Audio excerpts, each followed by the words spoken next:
To be on the path of being a really good red teamer, you will need social engineering skills. Having that skill set of social engineering whenever you go into red team engagements is a huge plus. That's what's worked for me to get internal access on my red team engagement. It's always been through social engineering. So I went into a conference room, found the network port, plugged it into my laptop. And that's whenever the four other people were like, can I help you? What are you doing here?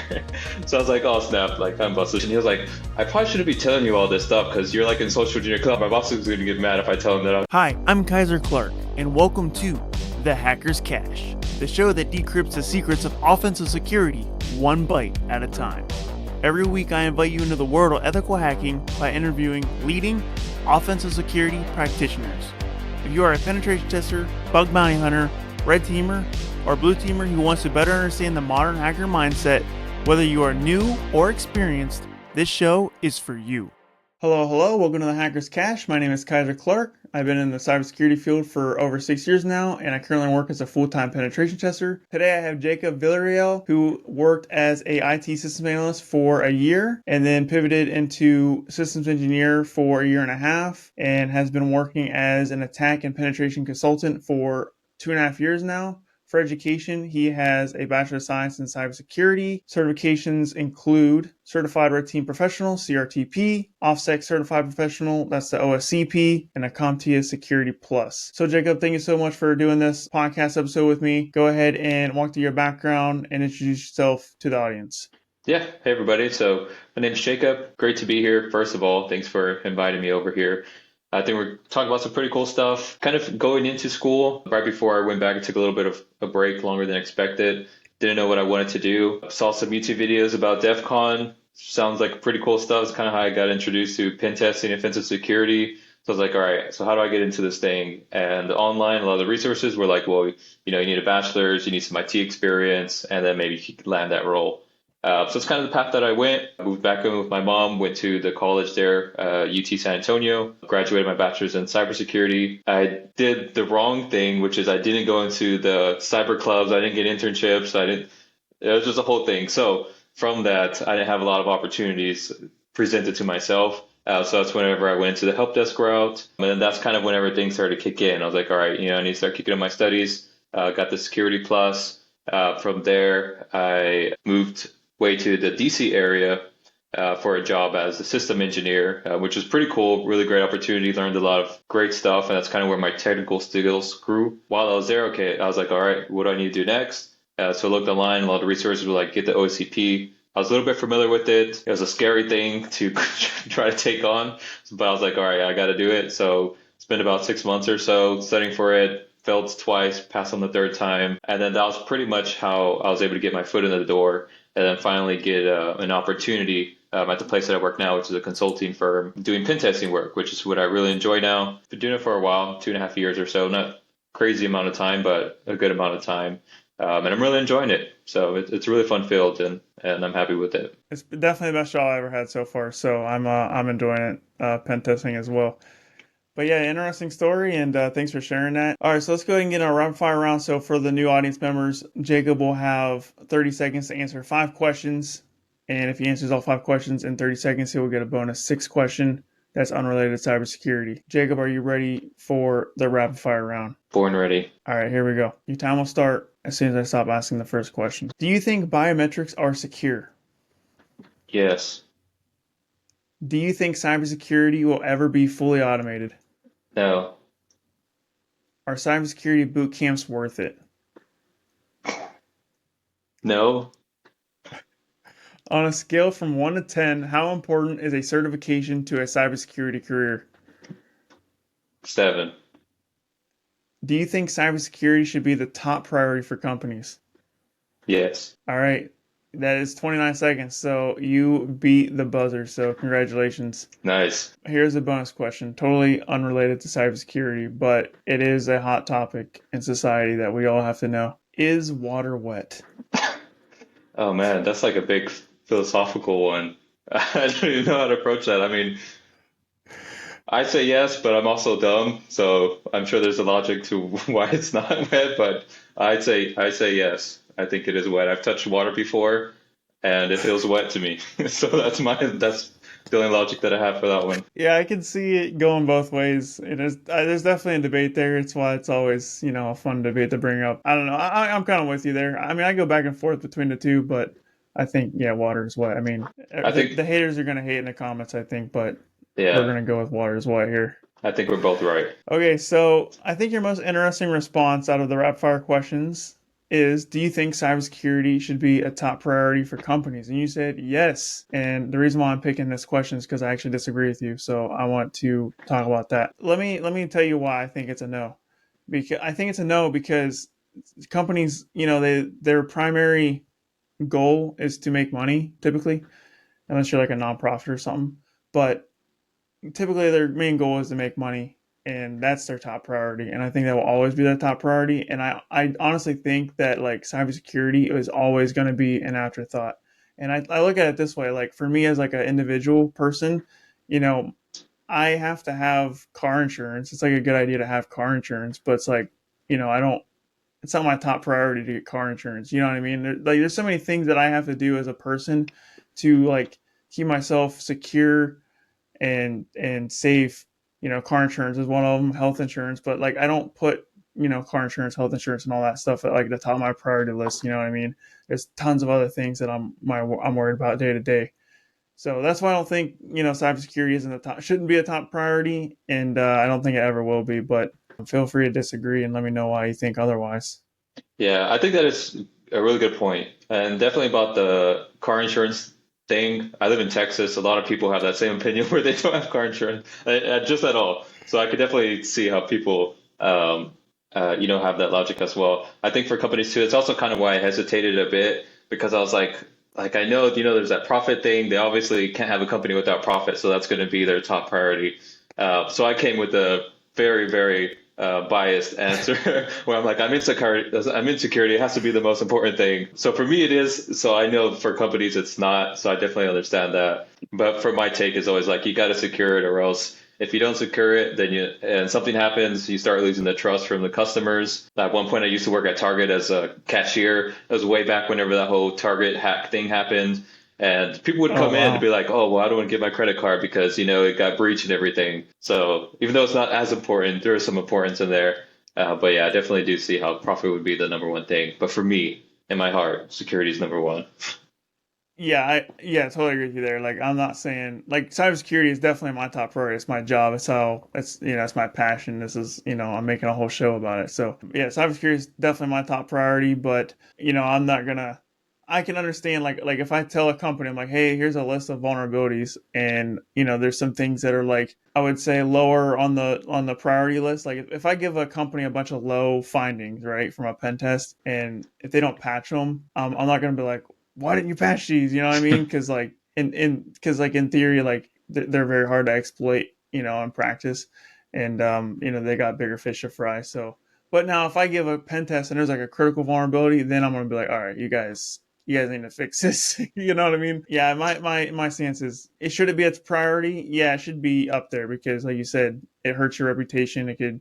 I think the average cyber breach costs like $4 million or something. I don't know if that stats on my head, but it's a couple $1 million or a few $1 million per company, and it can cost you a lot. And if you don't secure your stuff, then it definitely could bite you in the butt, and it could definitely hurt your profit actually if you don't secure it enough. Yeah, I definitely agree with that too. It should at least not be an afterthought and be in consideration the budgeting because, as you're in consulting too, so you definitely know that like it all comes together with the budget, where's the company going to spend the money? So yeah, I can see a middle ground here. You told me before the recording that you just got back from DEFCON. So you did two DEFCONs. This is your second one. So how was DEFCON different this year compared to last year? I think the biggest difference was kind of like me, like how I was approaching it. So last year was my first DEF CON. It's an amazing conference. I highly recommend going to it. There is like a high cost, travel and everything. So if you can't go to it, there's a lot of local conferences. Like B-Sides has amazing ones in cities. So I always recommend going to conferences. But for my first one, it was a bit overwhelming because it's huge, tens of thousands of people. Last year, it was at a different location. So it was more spread out. So you had to go to different hotels and everything like that. I spent most of my time just being overwhelmed and kind of just like hiding out a bit. So this DEF CON was a lot better. where I was able to be more familiar with it. I was more comfortable like talking with people, talking with strangers, which is it's the biggest benefit from going to these conferences is meeting people. Just because I was in a hotel that had a shuttle, so I'd ride the shuttle, just talk to people next to me. They're also going there. You meet some amazing people, really friendly people, really easy to talk to. Everyone's like in this field, everyone has the same passion, so it's really easy to talk to people. So did a lot of good networking there. So the last years, I volunteered at the social engineering community at DEFCON. There's a lot of little villages that are themed differently. There's red team, there's blue team, there's like an AI village and everything, and there's one for social engineering. And also one of the things I recommend doing to anybody who wants to go and might be afraid of going alone is to try to join one of those as a volunteer. A lot of the villages have Twitters and websites for signups and everything. Just sign up, volunteer. And that's the best way to go if you are afraid of like going alone, because you'll have people that you're going to be working with, and it's pretty easy. It's just kind of like helping around with like the merge tables, helping in like blinds and stuff like that. So very easy stuff to do, and it's a great way to already be set up to meet people. And then one of the other things I did at DEFCON this year was I competed at the pitching competition. So the social engineering, a lot of villages have like capture the flag events, and for the social engineering community, they have the pitching competition, which is they have teams, about 13 or 14 teams. They give them a company to target, go about 2 months of planning and OSINT. And then on DEFCON, we perform the phishing calls. We get 22 minutes to do the calls and everything. So it's a whole competition, really fun to go to. Going to the conferences, just have a lot of activities like that, and just a really great thing to do. So I always recommend it. I had a great experience. I think anybody who goes will have a great experience as well. And again, there is a big travel expense, so I recommend going to like local conferences as well, like B-sides or other local ones too, and meet some people. It's a really great, really great networking event. Yeah, so that was one of the things I want to ask you. So DEF CON being, it's pretty expensive. Do you think it's worth it if your company doesn't pay for it? Like if you had to pay for it out of pocket, like do you think it's worth the money? I would say it depends. For example, I know some people might expect you go to DEF CON and you'll like end up with a job, afterward or something like that. So it's like it's the expectation. It's like I know me, I probably wouldn't go to DEF CON if my company like wasn't sponsoring it or I wasn't getting assistance and stuff like that, just because like it does get expensive. That's another reason maybe somebody might be able to go with somebody and share like a Airbnb or hotel room with double beds or drive over there together, something like that. But I would say for the cost, it might not be the best financial decision, which is where I highly recommend going to local conferences, because tickets at a local conference like B-Sides is maybe like $50 or so, way more affordable. And at the local ones, you'll actually meet people who are local. So that would have a better chance of leading to job opportunities or easier networking opportunities where you'll meet people who you could like hang out with, next week or next month. But yeah, DEF CON's expensive.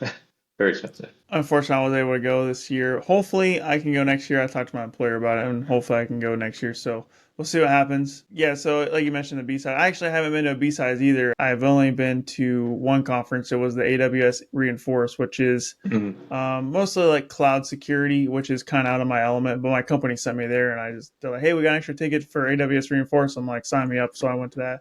Had a great time, even though it wasn't pen testing related, but I still got a lot of value out of that and had a lot of fun. And yeah, I definitely want to go to more B sides. And I guess I found out my local B sides it's like a month away and it sold out. I found out it Oh, just sold sold out. out? Oh man. Yeah, I was like, it's like a month away. I started looking into it, and then it sold out. I'm like, oh my gosh, I didn't realize it was gonna sell out. So I didn't know there was so many nerds out there. Right, apparently, right? All the people who missed out on DEF CON, apparently. But yeah, that's surprising it sold out. I know here, because I live in Texas, and the good thing is that like all the towns, all the cities have one. So I was one in South Texas at B-Sides RGV, and then B-Sides San Antonio was in June, and then there's one in Dallas and Austin at the end of the year. So I'm a bit spoiled where I have all the all the little ones over here that I could venture out to. So you've been to a lot of conferences. Do you think DEF CON is still the best hacking conference? Do you think it's number one still? It definitely is. The big reason is because a lot of people go there, like a lot of, people really big in the industry go there. There's a lot of resources there too, a lot of activities there. There's a lot of people that go, so it will be crowded. But this year it was at the convention center, so everything was in one huge building. So it made things way easier to do, way easier to like go visit different villages because they're all in that one building. Whereas before, you literally have to walk to other hotels. Yeah, there is that. But yeah, overall, it's great. I think it's number one. So it's kind of where I come with the like, if you can afford it, then I would definitely recommend going. It's definitely a good experience, really fun stuff. And to make the most out of it, like they'll go the first time I went where I was a bit nervous and, I didn't venture out too much. So yeah, if anybody does go, definitely make it worth it. Talk to as many people as you can. Everyone's super friendly. Just talk about nerdy stuff. Everyone's happy to talk about nerdy stuff there. So it's great. Yeah, I like your tip about volunteering. If you're afraid of going alone, volunteering. I wouldn't have thought of that. So that's a really good tip that you added in there. So you said you competed in the vishing competition. So what got you into vishing and social engineering in general? Like, what made you get into that? Yeah, so social engineering has always just been interesting. That's kind of one of the big introductions to pen testing, right? Is like the social engineering stuff and the calling and all that sort of stuff. Everyone's pretty familiar with email phishing, right? Because everyone gets spam emails and all that. It's always just been something interesting to me, really easy to digest as well. As far as the competition itself, I think it's really cool to enter, like capture the flags or challenges at DEFCON. And I felt like it just aligned with kind of my experience where as a consulting, I do social engineering engagements, maybe about 3 or so a year dedicated to me, but also help out with other teams that are doing engagements and they want somebody else to come and help out with calls and those sort of nature. So I was pretty familiar with that. I had a good experience. So I felt it'd just be best aligned with me. And thankfully they accepted my application. And it's honestly a lot harder than my real social engineering engagements. That's 2 months of prep, OSINT, a lot of planning. You don't have like days to do the calls. You have 22 minutes. So you really have to narrow down like who you're going to target because they need to answer. Because if nobody answers, then you get no points. So I thought it was really interesting. I thought I had good experience that might help me with it. And overall, it was a really fun experience. There was a couple Darknet Diary episodes that had highlighted the competition, and it sounded like those episodes are some of the better episodes, to be honest with you. It does sound fun, and I'd love to see that in person. You mentioned your social engineering engagements for your work. So how often are you doing social engineering engagements as a consultant right now? I'm assuming you do like network testing and web app testing too, or? I started as a network pen tester, and then the past year I switched over to the red team. So whenever I was network pen testing, social engineering wasn't as common. So I would maybe do about two a year, maybe, and that'd be phishing and emails, and that was it. That was pretty much it, I believe. It was a lot more limited on what I was able to do because a lot of times in the network pen testing, the client would give us the information, the targets to target, like the people that we would have to call. And now that I've switched over to the red teaming stuff, it's, if I recall, it's pretty much paired with every engagement we do since the whole thing is getting into their network. So if I recall correctly, we do have social engineering on each red team. So I've maybe done about 4 or 5 in the past year for those. And that's the whole thing. So that would be the text message phishing, phone calls, the phishing, and then the emails. And we also get more freedom. So we get to pick the targets. We get to do more OSINT. That's pretty much the big thing. We get to do more OSINT and red teaming and create more creative scenarios as well. So that's about how often I do it. If someone wanted to get into social engineering, so someone like me, like I'm a pen tester, but I've never been on a social engineering engagement, but it's interesting to me. Where would I go to like learn how to do social engineering? Like what are some resources you can use to bolster your social engineering skills? Yeah, that is a good question because, there's not a certificate that you can like study for and that sort of stuff, or you can't really like practice it in a home lab. So it is harder in that way to practice it. So I'd probably say as far as getting an idea of how it is, those Darknet Diaries would be a great resource. Hearing stories from people who have done it. I'm sure there's some talks on YouTube. Jason Street, I know, has a lot of videos on YouTube that he's posted from talks describing how he's done it. So I think getting familiar, which is kind of the process from those stories, is a good starting point. There's also the infrastructure part of it. So setting up, the fake websites that will capture stuff. The most common one right now is EvoGenX. There's also device code phishing, like Graph Runner, that got released not too long ago. I think by Black Hills is the team that released that. So there's that part, understand the infrastructure. That is something that people can practice by themselves, is building that up. Not sending that to people, phishing links, but like yourself going through the motions and seeing and trying to get it to work and all that. And then there's the whole performing the social engineering part of it, which is a lot harder because, like I said, the only way to practice is to do it, and the way to do it legally is through contracts and through having a job. A lot of the common skills that you need are just people skills. So there's just becoming more familiar, talking with people that you haven't met, like networking at conferences. Those small conversations that you have are small conversations that you have whenever you're social engineering, and everyone kind of has their own way of doing it. And for me, I found the best way is kind of build a quick rapport, like the small talk sort of stuff, and try to get their trust a little bit. And that's just, people skills. And then there's also another part of that, if you want to dig a little deeper, which is kind of how you word everything. And the closest thing that I could find to that is like studying those salespeople, those like really salespeople videos where it's like, you got to hook the customer this way. But what you get from that is kind of like how you need to have a scenario to where the target needs your help with some urgency and to where they don't hang up. So kind of like engaging them in the call. So there's kind of a lot of different resources scattered around, not like a clear way, unfortunately, but hopefully something in there will help somebody out. Yeah, you mentioned there's no certifications for social engineering. I wonder if so I feel like someone's gonna come out with one eventually. I mean, I feel like it can be done if someone really tried it. Maybe I don't know, maybe not, but that'd be interesting to see, the world's first social engineering certification. Yeah, that would be interesting. Definitely, there's definitely a need for something like that. So is it essential for a network pen tester or a web app pen tester to eventually learn how to do social engineering? Do you think it's a must-have skill, or do you think learning social engineering would take away from their primary job too much? That is a good question. It would heavily rely on kind of where they're working at. I know for web app pen testing, it's not too common to do social engineering. It's usually, at least from what I've seen, paired with like network pen testing. I think for web app, if somebody's going to focus on that, they probably don't have to focus too much on social engineering. For network, since the big thing is getting access to their internal network, and social engineering's the best way to do that, I would recommend to work on those skills as well. And it's kind of just one of the things for, being a pen tester, kind of have to poke at everything or be familiar with different stuff. But if that's not, something, some people are just uncomfortable doing social engineering. It does get nervous calling people.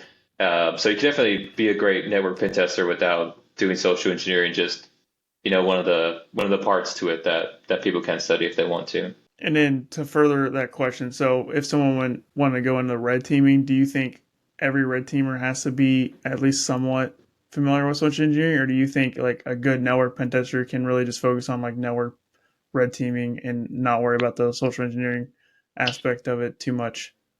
I think based now how a lot of companies have really good network defenses, I think if you want to be a really good red teamer, I'm not a really good red teamer. I'm definitely not one of the best, so I'm not coming from, great red team experience. To be on the path of being a really good red teamer, you will need social engineering skills. And that's just to say again, the networking side of companies is really strong right now. So it's going to be really hard to find network vulnerabilities where you could get a remote code execution or get into their internal network, maybe through password spraying, but still, that's another layer. So having that skill set of social engineering whenever you go into red team engagements is a huge plus. At least that's what's worked for me to get internal access on my red team engagement. It's always been through social engineering. So I highly recommend it. And again, if anything, at least learn the infrastructure side.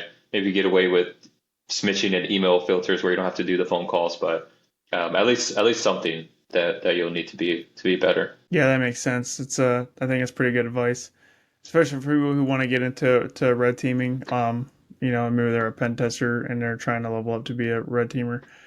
So, can you tell me like your most interesting social engineering story? Like, if you had to pick the best moment you ever had in social engineering, can you tell me about that at all? Yeah, I could tell about it. And there's a clear, distinct one because I've only been on one physical social engineering engagement, and that one's definitely been the most memorable ones. The phone calls, they've all kind of been similar as far as like how they happened, so they all kind of like just blend in with my memory now. But for the physical one, that one's definitely one that I remember. And that one was for a client that had a couple of office floors in a skyscraper. So we try to get access to their office area within those levels. And the skyscraper, they have multiple companies at different levels, at the different floors. So they told us the floors that they owned. I went with one of my coworkers. He was a little bit more experienced, so he kind of took the lead on that. And so the first day or so, we're in the lobby, kind of just understanding how it all works, seeing which elevators go to certain floors, kind of seeing the traffic. Obviously, the best times are going to be in the morning and then returning from lunch. It wasn't too crazy. Nothing like I didn't have any cool hacker tools or anything like that.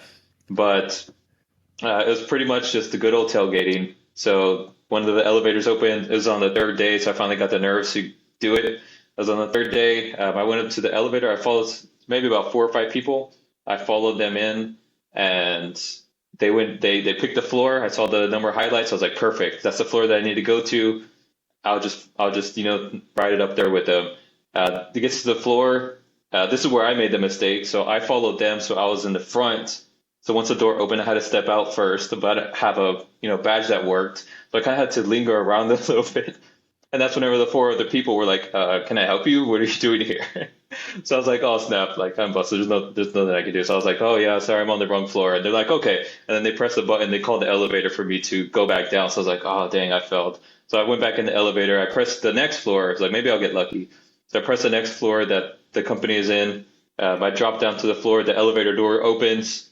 There's four elevators, two across from each other. So my elevator door opens. Across from me, the other elevator door opens, and then somebody's there. So we make eye contact. I give him a head nod.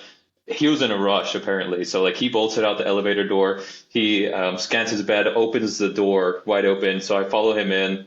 There's like a receptionist and some other doors. So I saw him go to another door, still urgently racing over there. And so I followed him in, and he opened the door really wide open. So I just walked in, and then I was in. I was like, wow, that was a lot easier than I thought. I was been nervous for the past few days. Went into a conference room because conference rooms usually have network ports that are open. People just come in and plug in their computers. So went into a conference room, found the network port, plugged it into my laptop. I got an IP address to show that, I was in the domain, the little NS lookup, and it was clearly in the domain. So got the objectives, but it's definitely very nerve-wracking.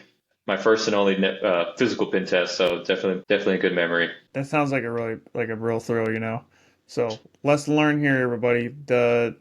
If you're tailgating in an elevator, go in the back of the elevator and let Definitely. everybody else leave the elevator first. After you, good sir. No, I insist. Yeah, exactly. Like, oh yeah, no, I'm right here, but just go in first. I'm being a gentleman. Yeah, definitely that was a big mistake. Let's go ahead and ask the final question here. So, do you have any additional cybersecurity hot takes or hidden wisdom you would like to share? Not too many hot takes. I think as far as wisdom, maybe I could kind of get away with some wisdom. Is I definitely recommend reaching out to people, creating a better network with people in the field. Don't hesitate to ask somebody like on LinkedIn, or if you go to a conference, to just poke somebody's brain a little bit and just come in humbly, just tell them kind of your background or whatever it is, just have interest in the actual conversation and start building that network, because that's really where I've seen a difference in myself, as whenever I started like going out and actually like meeting people, networking with people in the field.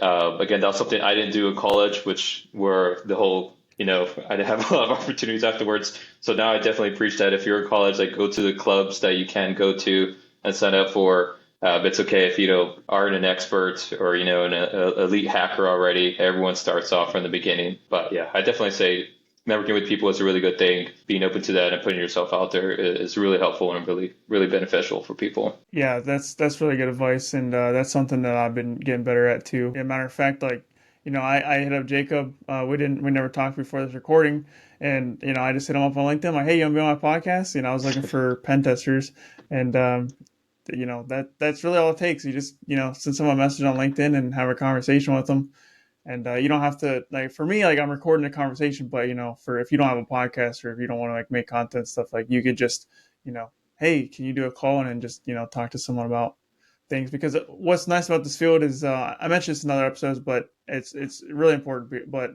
most people are willing to share their information, and everybody here is like really excited to talk to you about what they do, because there's not a lot of people in cybersecurity. So when we find somebody in cybersecurity, like, we have the connection gets built pretty quickly. And then another thing, that from episode 6, if you haven't listened to that one or watched that one with Mike Finkel, he recommended just go out and talk to people in public randomly, and that just builds up your social skills. Like, it doesn't have to be about anything, like, just like whatever's going on in the area, or like just maybe something that happened, like something that's not the weather, I guess.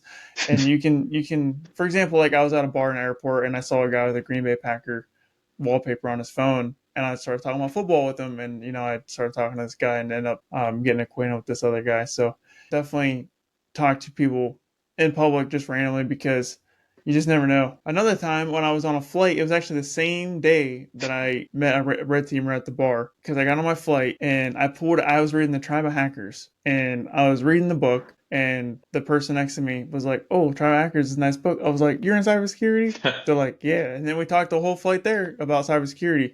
So, if you see people in the field, just, reach out to them, because it's, we like to talk about hacking stuff and securing stuff. Yeah, exactly. You explained it pretty well. We do a lot of stuff that we're passionate about. So whenever somebody just has a little glimpse of interest, we just blabber away. So it's might be a little scary at first, but yeah, just everyone's happy to talk about stuff. Everyone's really friendly. That's another thing I like about the community as well, is the welcomeness and the openness to just share information, and be friendly. It's a really great community. So when it comes to DEFCON, I actually forgot to ask you this, but I want to ask this before we end the recording. The When you're at DEFCON, you're talking about social engineering. Have you ever just like been talking to someone and like trying to figure out that person's trying to social engineer you? Like, did that ever come in your mind? Like, are you engineering me right now? Like, has that ever crossed your mind at all when you're at DEFCON? I've actually kind of been on the opposite end, where I was like on the shuttle going to DEF CON from one of the hotels. So everyone's going to DEF CON that's on that shuttle. And I was talking to somebody there, and then I was like, "Oh yeah, I'm going to be in the social engineering one." And then we're having like casual conversation. He was like, "I probably shouldn't be telling you all this stuff because you're like in social engineering." Because I was like, "Oh, like where are you from?" Like, "Oh, like all this person, just normal conversations." And he was like, "Oh, my boss is going to get mad if I tell him that I was just telling all this stuff to somebody who just said that they're competing in social engineering." But yeah, I guess it's always kind of something in the back of our minds now. Where do you work? What's your mother's maiden name? What's your Yeah, first pet name? Where did you go to social, school? exactly. Oh man. Well, this has been a great episode. Unfortunately, we're out of time, man. This has been great. So thanks for bringing all your insights with when it came to DEF CON and social engineering. It's we definitely haven't touched these topics on this show before. So your insights and expertise is definitely extremely valued here. So Jacob, where can the audience get a hold of you if they want to connect with you? Yeah, so anybody, again, just feel free to message me if you want to talk about anything. If you have any specific questions, always glad to help out. I have a LinkedIn, which is just my name. So, well, my URL on my name is just my last initial, but it's Jacob-Villarreal, two L's, two R's, dash UTSA. You could probably search Jacob V UTSA, and you'll find it as well. And then I also have a Twitter or X, which is Villaroot, so VILLA root. And again, feel free to message me. I'm always willing to help out and give my advice, however worthy that is or not, but always ready. Villaroot, that's a great username, by the way. That's Thanks. a good one. That's I solid. debate. See, I've had that for a while, and I'm like, oh, that's horrible. Why did I come up with that? Why can't I come up with something cool? All these other people have such cool That's cool. names. I like that. I like that a lot. And audience, I always put the guest LinkedIn URL in the show notes. So definitely go down there and click it, and then it'll take you right to Jacob's profile if you're interested. And Perfect. audience, best way to get a hold of me is also LinkedIn and my website, kyserclark.com. Thanks for watching. Thanks for hanging out. Thanks for listening. And if you haven't done so already, do me a favor, leave a 5-star review if you're on Spotify, Apple Podcasts. That would support the show the most right now. And until then, I will see you on the next episode. Thanks for watching. This is Kyser signing off.